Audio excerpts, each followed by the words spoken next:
Anda bermasalah hukum? Konsultasi sama Bang El. Mencari solusi tanpa basa-basi. Salam keadilan. Halo sahabat Bang El, dimanapun Anda berada. Selamat malam untuk kita semua. Kembali kita berjumpa malam ini untuk diskusi hukum dalam acara Anda bertanya, Bang El menjawab. Untuk malam ini, yang akan dibahas adalah mengenai hukum perkawinan terkait dengan perceraian berdasarkan hukum di Indonesia. Malam ini kita kedatangan tamu yaitu Ibu Shirley untuk dapat kesempatan berkonsultasi dengan Bang El terkait dengan permasalahan hukum yang dihadapinya. Baik, langsung saja kita sapa Ibu Shirley ya. Selamat malam Bu Shirley. Iya Pak, selamat malam Pak. Apa kabar Bu? Mudah-mudahan Ibu sehat. Ibu sudah standby.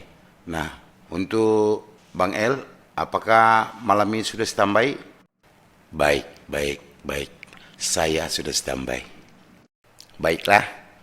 Untuk Ibu Shirley, silakan mau bertanya apa kepada Bang El? Saya Shirley Bang.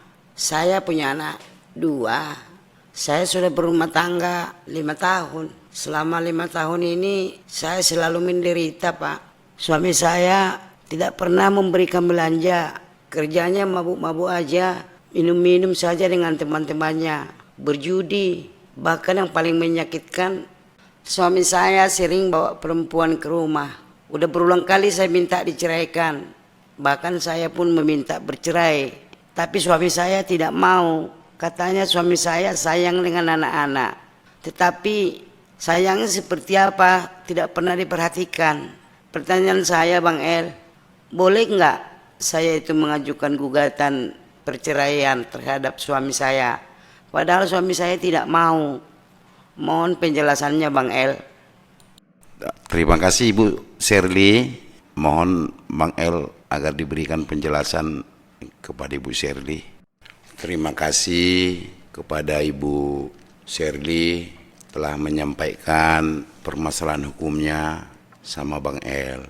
Terlebih dahulu saya secara pribadi mengatakan turut prihatin dengan masalah hukum yang Ibu Shirley hadapi.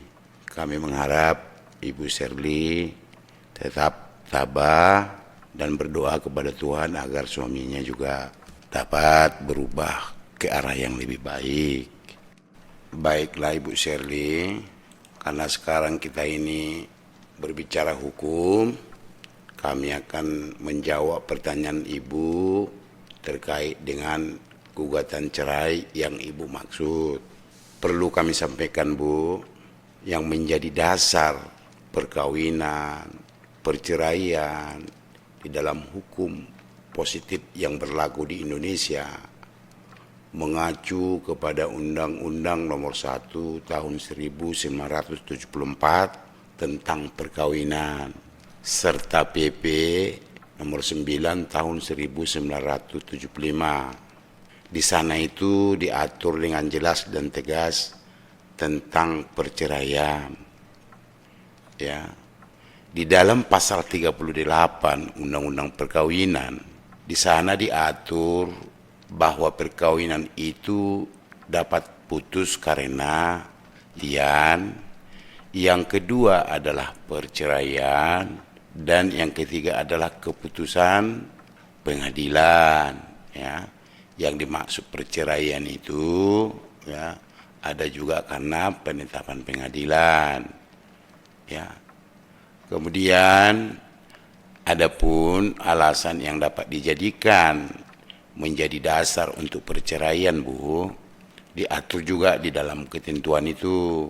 Ya, di sana diatur yang pertama, salah satu pihak berbuat zina atau menjadi pemabuk, pemadat, penjudi dan lain-lain yang sukar disembuhkan.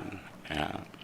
Kemudian salah satu pihak meninggalkan pihak lain selama 2 tahun berturut-turut tanpa izin pihak lain dan tanpa alasan yang sah atau karena hal lain di luar kemampuannya. Nah, salah satu pihak mendapat hukuman penjara 5 tahun juga, atau hukuman yang lebih berat setelah perkawinan berlangsung, itu juga dapat menjadi alasan untuk bercerai. Kemudian yang keempatnya, salah satu pihak melakukan kekejaman atau penganiayaan berat yang membahayakan pihak lain. Contohnya pengancaman, pembunuhan ya. Nah, yang kelima, salah satu pihak mendapat cacat badan atau penyakit dengan akibat tidak dapat menjalankan kewajibannya sebagai suami atau sebagai istri. Alasan berikutnya adalah alasan keenam, antara suami dan istri terus-menerus terjadi perselisihan dan pertengkaran dan tidak ada harapan akan hidup rukun lagi dalam rumah tangga.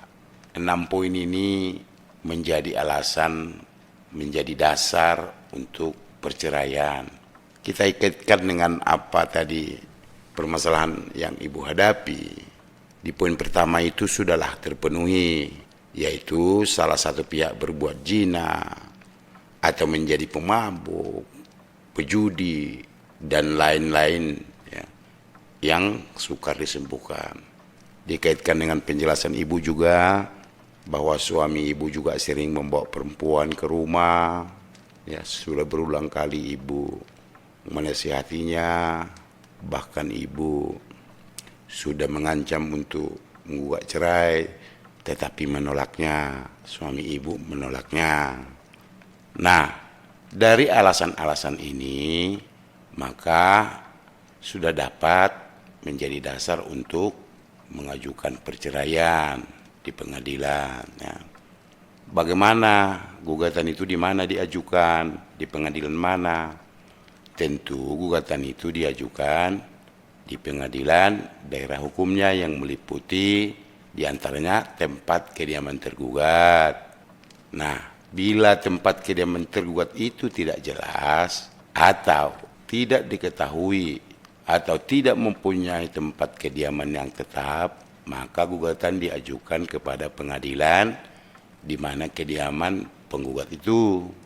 Nah, kemudian jika tergugatnya bertempat kediaman di luar negeri, maka gugatan diajukan ke pengadilan di tempat kediaman penggugat.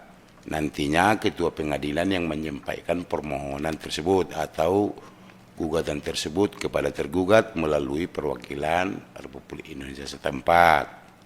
Nah, perlu juga kami ingatkan, kami sampaikan terhadap gugatan yang diajukan oleh penggugat.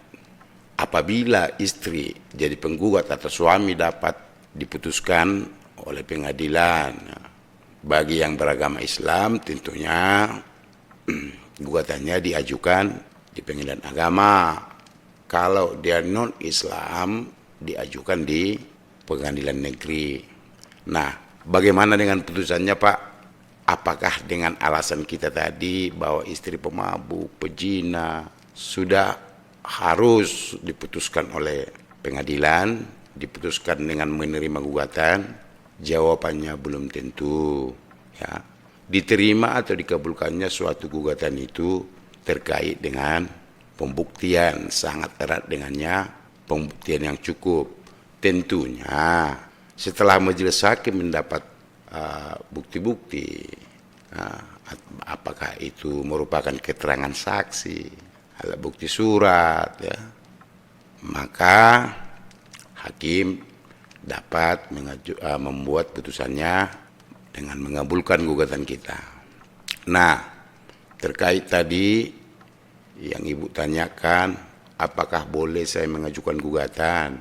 Jawabannya boleh, ya. Sepanjang ini belum ada ketentuan yang mengatur tentang perceraian, bahwa setiap rencana perceraian ataupun pengajuan perceraian wajib diketahui oleh salah satu pihak, istri ataupun suami. Itu belum ada. Atau ketentuan mengatur bahwa setiap perceraian itu harus disepakati bersama. Hal itu belum diatur, ya.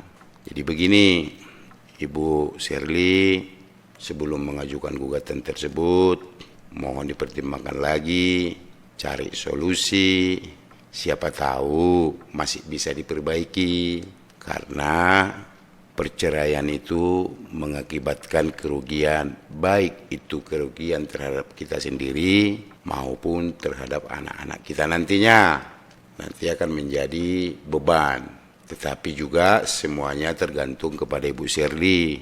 Ketika tadi Ibu Shirley mengatakan sudah tidak kuat, ya demi ibu, ya demi kebahagiaan ibu, mungkin saja dapat dilakukan hal itu. Tetapi itu adalah langkah-langkah terakhir, dilakukan dulu upaya-upaya untuk memperbaiki rumah tangga itu. Demikian jawabannya Bu Shirley, semoga bermanfaat. Demikian penjelasan Bang El, Ibu Shirley. Mudah-mudahan apa yang dijelaskan oleh Bang El bermanfaat buat Ibu Shirley ke depan. Semoga rumah tangga Ibu semakin baik juga ke depan. Terima kasih Bu atas pertanyaannya. Sampai jumpa. Demikianlah perjumpaan kita untuk malam ini. Apa yang disampaikan oleh Bang El semoga bermanfaat. Akhir kata kami ucapkan selamat malam dan selamat beristirahat. Ayo dukung channel ini dengan cara like, subscribe, dan komen agar kami lebih semangat lagi memberikan edukasi hukum. Salam keadilan.